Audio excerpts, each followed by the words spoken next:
diante de nós, Senhor. Colocamos diante de Ti para nós sermos, para que ela seja clara a nós, Senhor. Nos ajuda no entendimento e desperta-nos, ó Deus, para compreendê-la perfeitamente, colocá-la no íntimo dos nossos corações, a fim de pratiquemos, Senhor Deus. Em nome de Jesus oramos. Amém.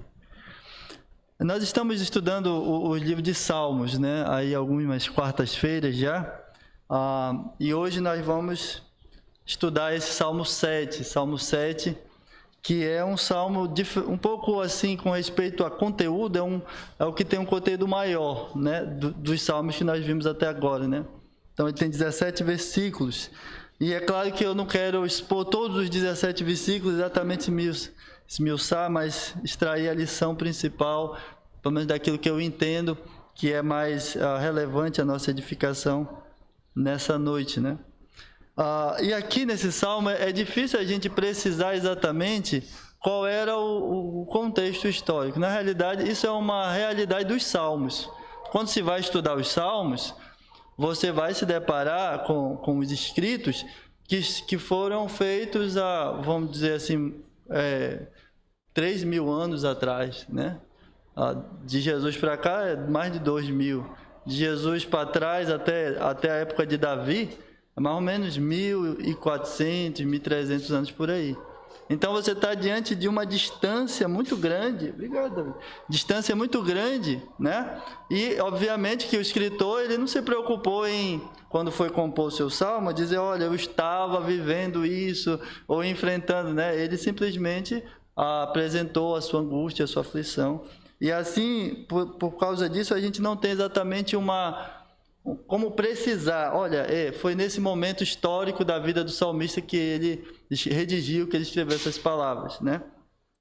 Aí quando você for ler alguns comentários bíblicos, você vai se deparar com a análise de algumas pessoas que dizem, olha, foi nesse tempo, foi nesse momento, e eles sempre vão divergir, mas nunca vão chegar a uma conclusão exata. Por quê? Porque é difícil realmente você precisar o momento histórico, né?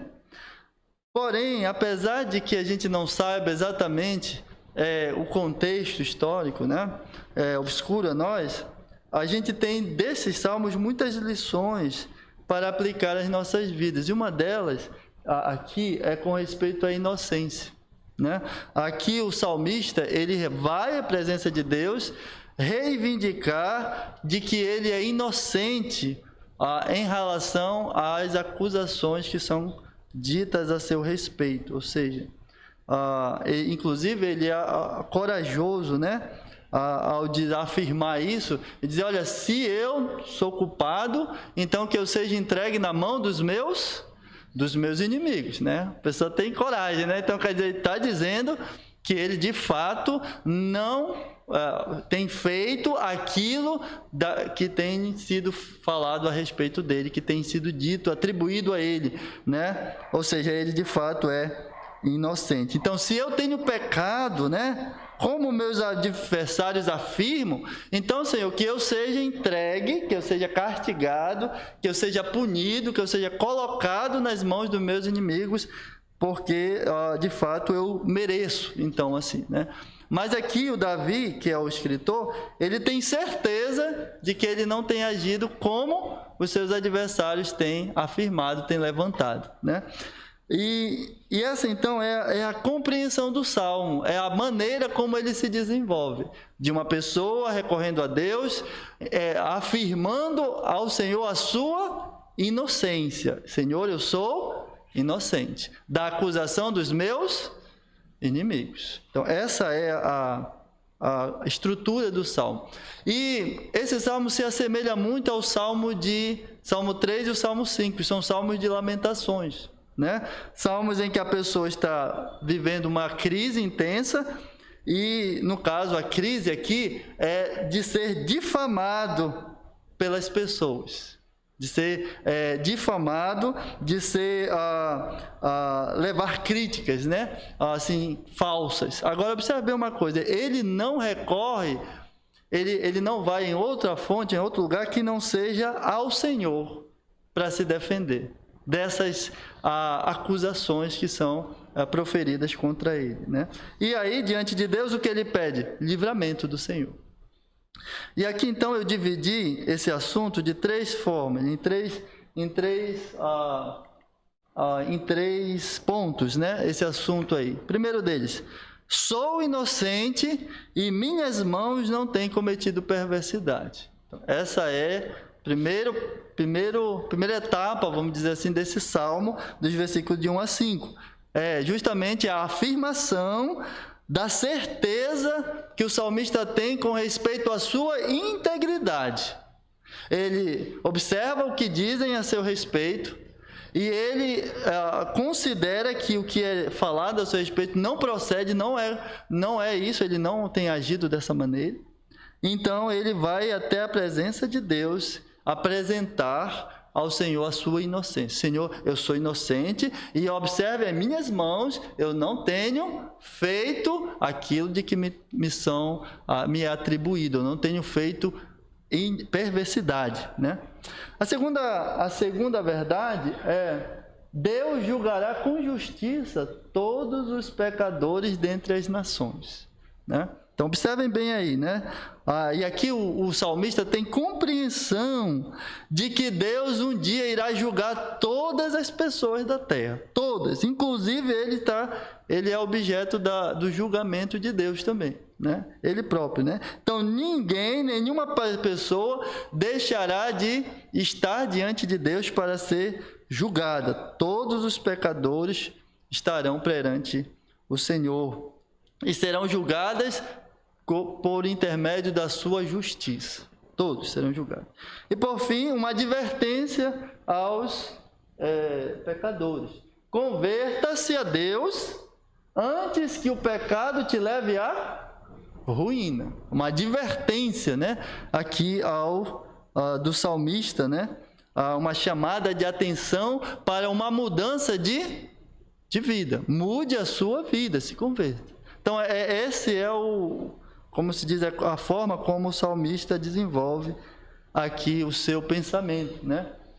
E aí, irmãos, quando a gente pensa assim que alguém está nos acusando, né? A pergunta que a gente faz é: quem é? Né? Quem é o acusador? Né? Quem é a raiz da acusação? De onde ela procede, né?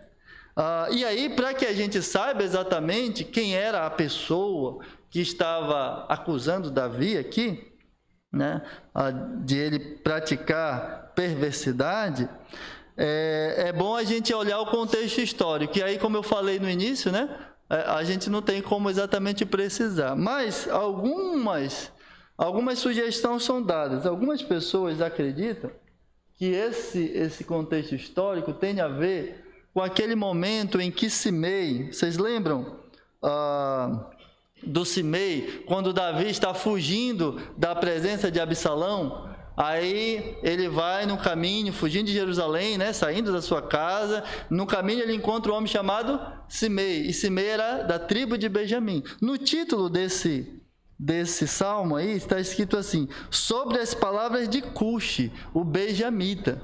Então alguns intérpretes entendem que esse Cuxi, esse benjamita aqui, que é da tribo de Benjamim, é Simei, né? Simei aqui, olha só como ele está bem legal, né? Então é esse homem aqui que não aceitava o reinado de Davi.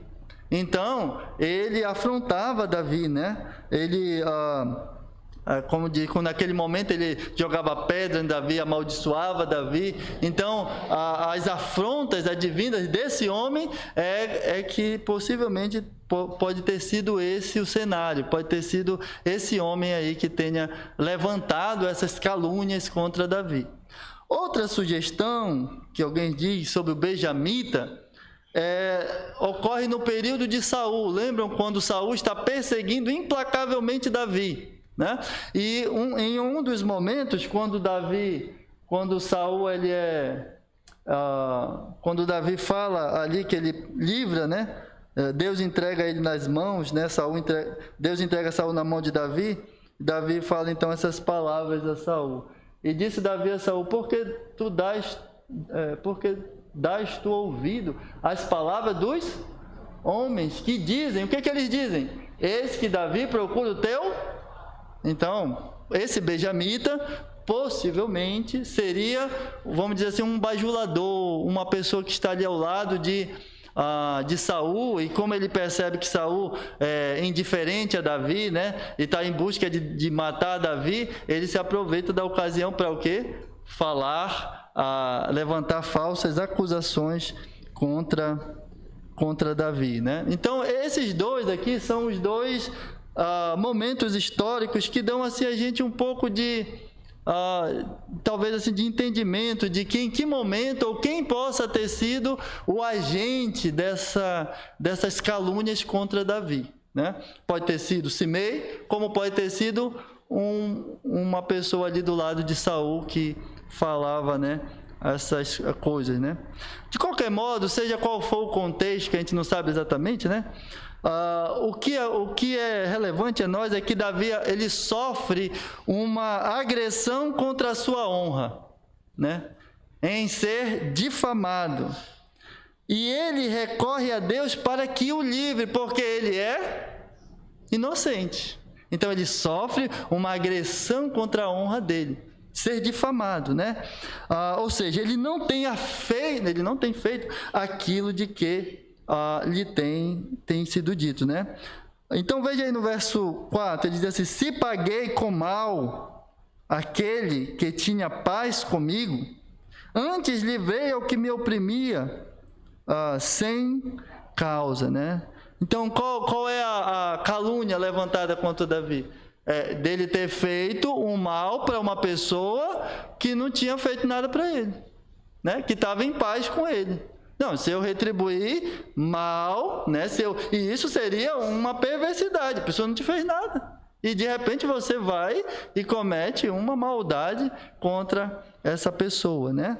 E Davi disse: olha, se eu fiz isso, se eu agi dessa maneira, se eu paguei o mal, né, com aquele que estava em paz comigo, então que de fato eu seja entregue nas mãos dos meus adversários. Então Davi está tão certo de que ele não cometeu essa perversidade, que ele pede para ser entregue na mão dos seus inimigos. Olha o verso 5: persiga o inimigo a minha alma e alcance-a, calque aos pés a minha vida sobre a terra e reduza ao pó a minha glória. Ou seja, que realmente eu seja o que? Completamente arruinado, completamente destruído. Agora, qual é a fisionomia dos inimigos que Davi ilustrativamente mostrou a nós aí no verso 2? Como que é a imagem, de forma assim ilustrativa, a imagem dos inimigos? Olha só o verso 2. Quando ele diz a Deus: Senhor, me livra, aí ele diz: para que ele não me arrebate a minha alma, no verso 2, como o quê? Como leão. O que leão faz, irmão? É dócil o leão? Leão, né? Como leão, e despedace o quê? Sem que haja quem o que livre. Então, irmãos, olha, quando os escritores, eles vão, assim, de forma ilustrativa, mostrar o caráter das pessoas que são más, da pessoa mal, ela sempre utiliza a figura de animais selváticos. Já observaram isso nas escrituras? Lobo, inclusive eu até preguei, né, domingo passado, lobo, né? Cão, né? Se bem que cão não é um animal tão selvático, né? Assim, da selva, mas é feroz, né? E aqui a figura é de um leão, né? Também é outra figura, porcos, né? Lembra lá em Mateus 7, ele fala de porcos, né? Então, no livro de Daniel, quando Daniel vai ver o anticristo, é uma fera, né? É uma fera que ele não sabe nem exatamente, ele não compreende, é fora da percepção que ele tem de entendimento daquele momento histórico, né? Então, quer dizer, sempre que os escritores se reportam assim, ao caráter de uma pessoa que ela é má, eles, de forma ilustrativa, eles utilizam que a figura do leão, do lobo, do cão, né? Da fera, da besta. Vê que o anticristo é uma besta, não é que ele seja bobo, não, é que ele é uma fera, entendeu? Uma fera ali que está ali querendo destruir as pessoas. Então essa é a ideia, né? Agora, irmãos, isso mostra assim o caráter dos inimigos no que diz respeito a eles serem pessoas que não têm o quê? Quem conclui para mim? Eles não têm. Se você cair nas mãos deles, o que eles não terão? Misericórdia, isso. não terão compaixão, né? Olha, lembram de de Daniel, quando os seus adversários lançaram ele na cova, não aconteceu nada, né? Deus livrou Daniel. Mas quando eles caíram na cova, chegaram até o fim da cova? Não conseguiu nem chegar ao fim. O que os leões fizeram? Devoraram todos, despedaçaram todos. Imagina como deve ter sido essa morte, né? Terrível, né? Mas essa é a imagem de uma pessoa má. Ela é furiosa. E o dano que ela causa é de destruir a vida da outra pessoa. De destruir realmente, né? Agora, irmãos, imagine só isso, né? Qual é a raiz que Davi se sente ameaçado a ponto de se ver assim como alguém que está exposto à destruição? A difamação. E olha, eu vou dizer uma coisa para vocês. A calúnia pode destruir a vida de uma pessoa. Não é verdade? Eu não sei se você conhece alguém que já sofreu calúnia, ou você mesmo já sofreu calúnia, né? Ou já foi difamado, mas isso acaba arruinando a vida de alguém. Destrói assim, de forma injusta, né? E aqui Davi mostra, né? Agora, irmãos, interessante é que, independente do que falam a seu respeito, Davi tem a sua consciência... Quem completa para mim? Limpa, tranquila, independente, né? Independente do que falam contra ele, a sua mente está tranquila. Eu sei que eu não fiz aquilo do que falam ao meu respeito. Então, olha, veja uma coisa. Ele não fica se justificando para as pessoas, né? Olha, se você não fez nada, por que você fica se justificando? Não é verdade? Agora, olha, veja uma coisa. Imagina você... Opa, volta aqui. Imagina você se justificar para uma pessoa que te odeia. Né? Que uma pessoa que te afronta. Uma pessoa que quer o teu mal. Vai resolver? Se a pessoa está decidida que ela não tem qualquer afeição a você, o que vai resolver você procurar se justificar? Não vai resolver nada, irmãos. Certo? Então, Davi, ele não vai, ele não rebate a crítica, né? Você não vê aqui ele fazendo isso, não rebate a crítica. Ele não se defende diante dos homens tentando se justificar. Ele simplesmente vai à presença de Deus e diz: olha, Deus, Senhor, eu não sou essa pessoa que tem falado a meu respeito. Né? Isso nós precisamos saber, irmãos, como lidar com as acusações, porque às vezes você fica tão perturbado, né? Fica tão aflito, tão como assim, fora, né, de si, que você não sabe como agir. Olha, você observa a sua vida, avalie. Eu fiz isso? Não, então pronto, fica tranquilo. Fica tranquilo, né? Você não fez nada do que tem sido dito a seu respeito. E é isso que é uma lição importante, essa confiança em Deus em face da acusação falsa, né? Agora, é óbvio que quando nós somos acusados, isso dói, né? Não causa dor a gente? Bom, imagina, você está sendo acusado de algo que você não praticou. Isso, de fato, isso causa dor, né? Mas o que é importante é sabermos que nossa consciência está tranquila diante de Deus, de que nós não fizemos nada daquilo que nos é atribuído, né? E aí, depois de ter defendido, então, aqui a sua integridade, Davi, ele vai... depois dele ter reivindicado, mostrado aqui a sua inocência, Davi, ele clama pela justiça de Deus. Olha, quando você é caluniado, você é ofendido, né, assim, sem causa, você quer que se faça justiça, né, contra aquilo que está sendo feito de ruim, de mal contra você, sem nenhuma razão, né? E aqui Davi, ele recorre a Deus, né, e ele entrega diante de Deus a sua causa, né, para que Deus julgue. E aí eu quero que você veja comigo como ele faz isso, né? A partir do verso 6, observe aí. Olha o que ele diz a Deus: levanta-te, Senhor, na tua ira, exalta-te, né, no teu furor, por causa dos meus opressores. Desperta por mim para o juízo que ordenaste. Então, olha, observa, ele quer que alguém defenda ele. E quem ele pede para fazer isso? Ele não é, vamos dizer que é a esposa aqui, meu marido me defende. Não, ela vai a Deus.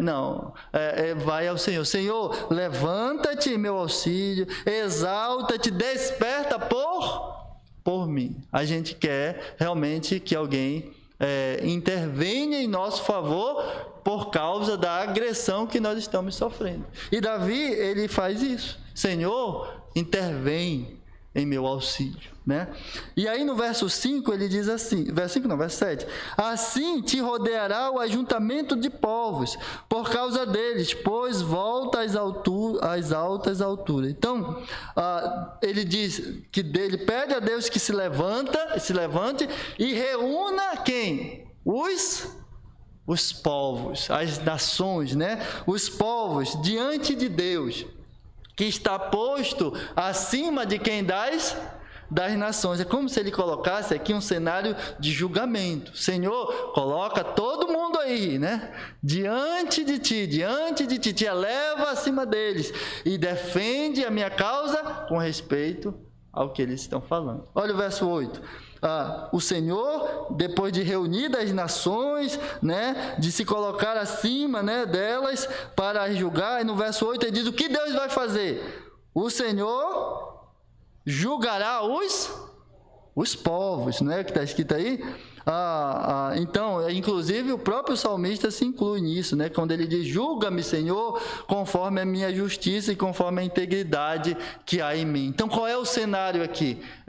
De ele suplicar a Deus que venha em seu favor, que coloque os pecadores diante dele e que ele sabe que sairá inocente daquela acusação. Então, o cenário é este aqui diante de nós, ele tem certeza que diante de Deus e diante dos seus adversários, ele sairá inocente da acusação que lhe é feita, como fosse um cenário assim de tribunal, de julgamento, E aí no verso 9, veja bem, tendo Deus então julgado, o que ocorreria?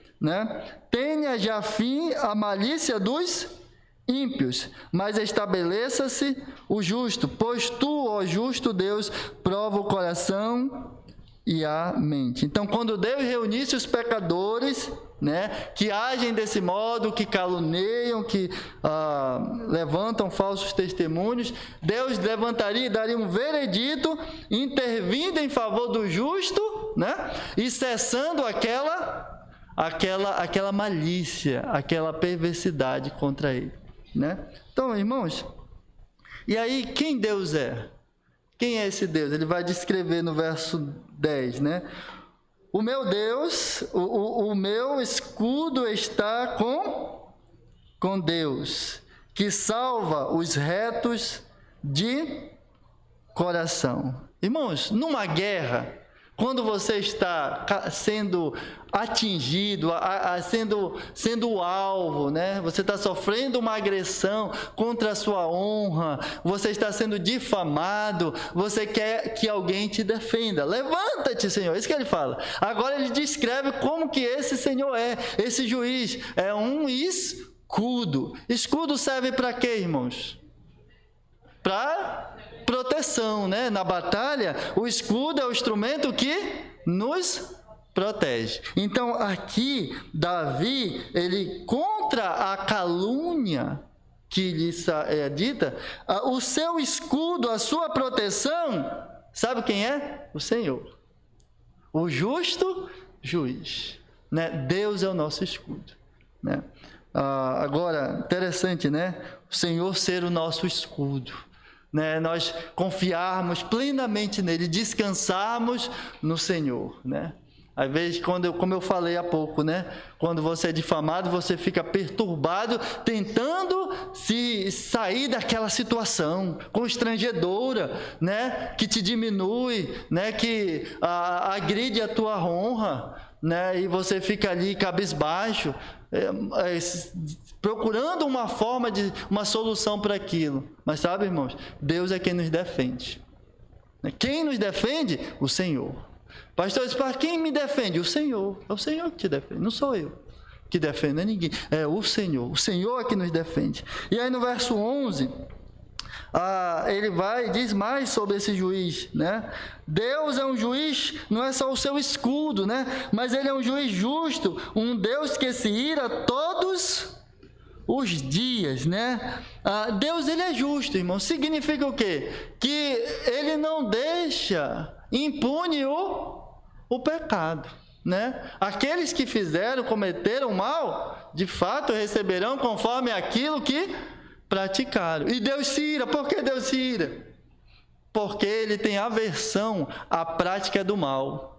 Então, aquele que pratica o mal, Deus, por ele ser justo e santo, ele tem aversão àquilo. E Davi ele mostra aqui as características do seu defensor. Ele é justo, ele intervirá e dará justa recompensa àqueles que me causam mal. Então, observem bem aqui em quem ele confia, né? E aqui, irmãos, eu quero destacar, além da realidade de saber que o Senhor nos defende, né, contra a agressão dos nossos inimigos, seja em que circunstância for, no caso dessa aqui, com respeito à calúnia, né? Destacar aos irmãos aqui essa verdade de quem é o Senhor. O Senhor, ele é um justo juiz, né? E talvez a imagem de Deus como juiz seja pouco difundida por nós, seja pouco apresentada por nós às pessoas, de que um dia elas estarão diante de Deus para prestar conta das obras que elas praticam. Então nós precisamos informar as pessoas que Deus é juiz e que Ele é juiz de todos. Todos um dia, não existe talvez esse entendimento. Não, ele vai tentar, porque no tribunal do mundo, né, as pessoas talvez encontrem uma forma de se esquivar de suas responsabilidades, né? Mas com Deus não vai ser assim, não. Então nós precisamos informar ou comunicar às pessoas de que elas um dia estarão diante de Deus. Deus é um juiz que julga, né, as pessoas, né? Então essa é a imagem aqui que nós notamos. Alguém abre aí para nós Atos capítulo 10, versículo 42. Observe que essa era a pregação dos apóstolos. Então um abre em Atos 10, 42 e outro irmão abre em 17, 31 do mesmo livro.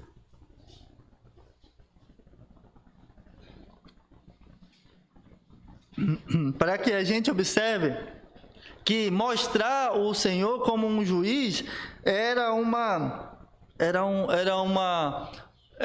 a forma como os apóstolos faziam, né? Era a mensagem dos apóstolos, né? Eles não diziam apenas que Deus era o Senhor, que Ele era o Salvador, mas também mostravam que Ele era juiz. Observem bem ele. Pode ler para mim aí o capítulo 10, verso 42.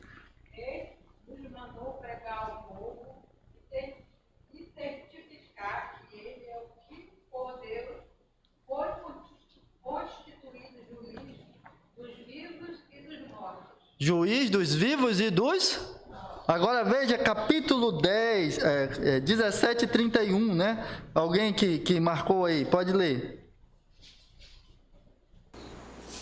Quando estabeleceu o dia que há de julgar o mundo com justiça, por meio do varão que destinou e acreditou diante de todos, ressuscitando dentre os mortos. Então, qual é a mensagem dos apóstolos aí no texto que a irmã Rosineide leu? Olha, Deus tem determinado um dia em que com justiça há de julgar todos os povos, né? Ele há de julgar. Agora, eu pergunto aos irmãos aqui, por que é importante apresentar Deus como juiz, como alguém com quem as pessoas irão tratar ou dar conta das suas obras? Por quê? Por que isso é importante? Como isso chega ao coração da pessoa? Quem me ajuda aqui nesse pensamento? Eu vou apresentar Deus como juiz. Olha, você vai prestar conta com Deus. Isso atinge o que da pessoa? Isso deve despertar ela para o quê? O Rodrigo falou temor. O que mais? Dá certo medo, né? Eu vou aparecer o que diante de Deus? Então dá um certo receio. A pessoa começa a avaliar o quê? A sua vida. É verdade. Olha, já que eu vou prestar conta de mim com Deus, um dia eu vou comparecer. Então ela começa a analisar o que? As suas ações, as suas obras, e começa a medir, e compreendendo a sua vida, isso atinge o seu coração de tal modo a fazê-la pensar em quê? Já que ela faz essa avaliação, eu vou ter que comparecer diante do juiz, né? Ela pensa em quê? Em pedir perdão. Perdão significa o quê? Mudança de vida. Então, olha a importância de apresentar o Senhor como um juiz, como aquele com quem as pessoas hão de prestar conta, para que isso chegue à compreensão das pessoas, de modo a fazê-las o quê? A meditar nas suas ações. E meditando, o que elas procurem fazer? Eu preciso mudar de vida, mudar de atitude. Então, e aí sim nós temos então a advertência do salmista no verso 11. Olha o que ele diz, verso 12, né? Qual é o caminho aqui que ele adverte que as pessoas devem seguir, né? As pessoas que querem mudar de vida para um dia comparecer diante de Deus. Observem bem o verso 12, né? Se o homem se não converter, o que vai acontecer com ele? Deus afiará a sua espada, já tem armado o seu quê? O seu arco, e está aparelhado, verso 13, e já para ele preparou armas mortais, e porá em ação as suas setas inflamadas contra os perseguidores, né? E aqui nós temos o retrato da condição do homem diante de Deus, né? E como Deus é apresentado àqueles que agem mal, aos que fazem mal. Observem bem aí, ele já tem o quê? O que Deus tem preparado? Espada, arco, não é isso que está aí? Armas e o que mais? Setas. Olha, se o homem não se converter, Deus já está preparado para dar a ele o justo castigo que merece. Qual é a imagem de Deus e do homem aqui? Se Deus vem com espada, né, com arco, são instrumentos de quê? Espada e de arco. De guerra. Como que está o homem com Deus? Ele está em guerra. Ele é amigo ou inimigo? Inimigo de Deus. Olha, observem bem o retrato aqui do homem. Ele é inimigo de Deus, né? Deus já está armado para dar o quê? A recompensa que ele precisa. Agora, observem bem, aí essa imagem de Deus como inimigo das pessoas não é muito também apresentada, né? Na verdade, porque se diz quando vai evangelizar, olha, Jesus te ama. Não ama não. Não ama não. Não, mas está escrito que Deus é amor, né? Deus é amor. Mas enquanto você está no pecado, o que você é de Deus? Inimigo. Como ele está? Como está a face de Deus contra os seus inimigos? Ele está com a arma, com a lança não. Com o arco, com as flechas, né? Tudo ali, os instrumentos necessários para o quê? Para dar ao pecador aquilo que ele merece, ao seu inimigo. Então, essa é a imagem do homem diante de Deus. Agora, observe bem uma coisa. No livro de Ezequiel, Deus, é escrito que Deus ele não tem prazer, não é isso que está escrito lá?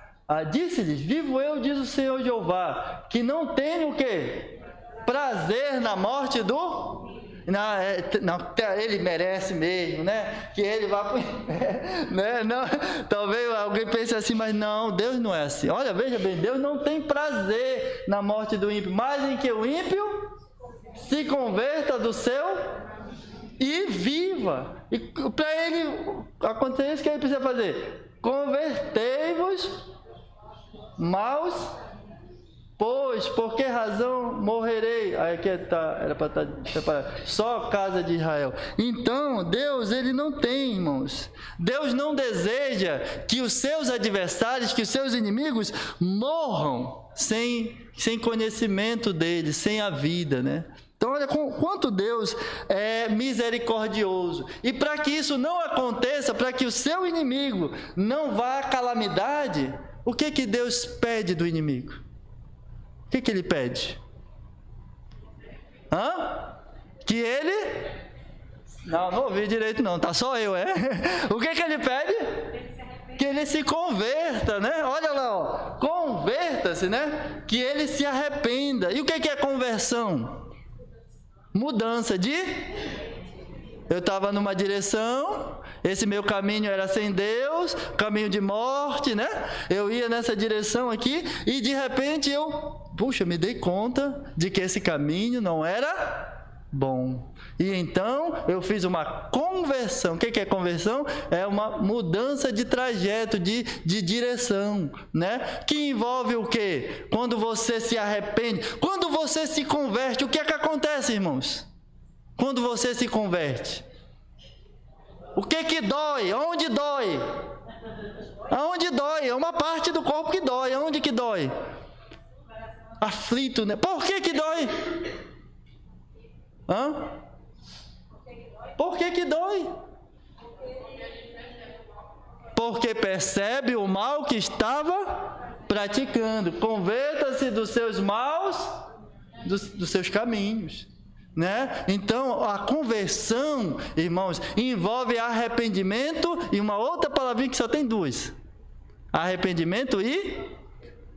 A pessoa se arrepende porque ela compreende a ofensa praticada contra Deus e ela se volta com a atitude de arrependimento de não mais praticar aquilo, né, de abandonar o seu pecado, de voltar-se para Deus, e ela vai em atitude de, com duas palavrinhas, começa com a letra F. Fé. Então, a conversão, ela basicamente vai envolver esses dois atributos, o arrependimento e a fé. E ela causa essa dor no coração, esse peso na consciência da pessoa, né? Por quê? Porque ela consegue avaliar a sua vida e chegar à conclusão de que aquilo não é um caminho correto a seguir, né? Agora, veja aí o verso 14. Davi quer que o pecador enxergue isso, porque olha, é fácil você dizer para a pessoa, olha, te converte, né? Às vezes a gente até fala para um parente nosso, né? Olha, para de ser desobediente, né? Para de ser cabeça dura, né? Te converte, né? Mas a gente precisa mostrar que ela precisa se converter do quê? Se converter do quê, meu Deus do céu? Será que eu tenho que me arrepender de alguma coisa, mudar de quê? Não, eu estou bem com Deus, rapaz, meu Deus, eu sou assim com Deus, né? Eu sou assim com Deus. Então Davi quer que a gente enxergue, o pecador enxergue por que razão ele precisa se converter. Olha o verso 14. Eis que esse, aqui o pecador, ou o ímpio, né? Está com dores de quê mesmo? Iniquidade. Na minha Bíblia está perversidade, né? Irmãos, vocês já viram uma mulher grávida? Já, sim ou não? Já viram, né? Uma mulher grávida gera o que, Larissa? Gera filho, né? Gera filho. O pecador também. Ele gera filho. Olha o filhinho dele aí, ó. Olha a fisionomia. Dores de Olha só esse filho. É bonito ou é feio esse filho? Olha, feio, né? Todo mostrengo, né? Olha esse filhinho feio, né? Que é iniquidade, né? Mas ele não gera só isso. A mulher dá à luz só um filho? Ou pode dar 2 ou 3 filhos, 4, 5. Minha avó teve 11. Eu acho por aí uns 10, mais ou menos. Mulher gera muitos filhos, né? Agora, observe bem aqui uma coisa. Só como ilustração ele coloca, né? A ideia de gerar, né? Para mostrar o que o pecador concebe. Olha, veja o verso de número 14 ainda, né? Verso B, a parte B. Concebeu trabalhos e produziu mentiras, né? Mais um filhinho do pecador. Iniquidade e mentira. né? Observem bem aqui, né? Nesta vida aqui, né? O que o pecador faz? Observem bem aí, quando ele, dirigido pelo pecado, o que ele faz aí no verso 15? Cavou um poço, né? E o fez fundo, né? O que aconteceu com ele? Vivendo no pecado. Caiu numa cova. Tá lá, né? Ou seja, cavou, na minha tradução aqui diz cavou um poço. Poço, geralmente, você vai em busca de quê? Quando você cava um poço? Água, né? Irmãos, o pecado engana a gente, né? Ele cavou um poço, mas na verdade era o quê? Uma cova. Para quem? Para a própria vida dele. Olha como o pecado nos engana, né? E nos leva a ruína, ao fracasso, né? Então, o pecado aqui nos leva a isso. Então, observem bem aqui, por que você precisa se converter. Ele mostra aqui, porque você é um pecador e você é inimigo de Deus e o pecado tem te enganado. Agora observem bem, quem é o responsável pela ruína? É Deus que está com as suas armas aparelhadas contra o pecador ou é o pecador pelas ações que ele pratica? É o pecador, né? Então quem é o responsável aqui é o próprio pecador, né? Olha aí o verso 16. A sua obra não foi Deus, né? A gente tem o costume de dizer, não, Deus é culpado. Não, culpado é você, né? Por que foi padeci? Por causa de você. Olha aí, ó. A sua obra cairá sobre a sua cabeça. Você que é o responsável, né, pelo seu pecado. A sua violência, sabe o que é violência? A sua afronta, né, contra Deus, a sua resistência, né, a sua, me dá outro adjetivo aí para a gente, a sua soberba contra Deus, vamos dizer assim, né? Você é o responsável pelo seu próprio pecado, né? E essas suas obras descerá sobre a tua própria cabeça. Então, se você é um ímpio que ergue falsa acusação contra o inocente, que dá à luz à mentira, à perversidade, mude de vida, mude de direção, volte-se para Deus, né? E abandone o seu pecado, né? Se converta ao Senhor. Então é o convite. Observa, Deus ele faz esse convite. O Senhor Jesus Cristo em Mateus 11, 27, o que ele diz lá? Vinde, vós que estáis o quê? E eu vos aliviarei. Ele faz esse convite, se converta, se arrependa, né, do seu pecado. Então, e faça isso enquanto você pode, antes que o pecado te leve à ruína e à morte eterna. Tá bom, irmãos? Então era isso que eu queria aqui compartilhar com os irmãos nesse Salmo de número 7, nessas 3 divisões aqui. Bom? Qualquer dúvida, a gente responde aí antes da meia-noite, não vai demorar. Vamos orar. Senhor Deus, obrigado por tua bondade e nos conceder, Senhor Deus, esse tempo maravilhoso de aprendizado da tua palavra, Senhor. Eu te agradeço, amado Deus, e peço a tua bênção para que a tua palavra ela encontre espaço em nossos corações, Senhor. Em nome de Jesus. Amém, Senhor. Tudo bem, irmãos, agora a gente vai ao nosso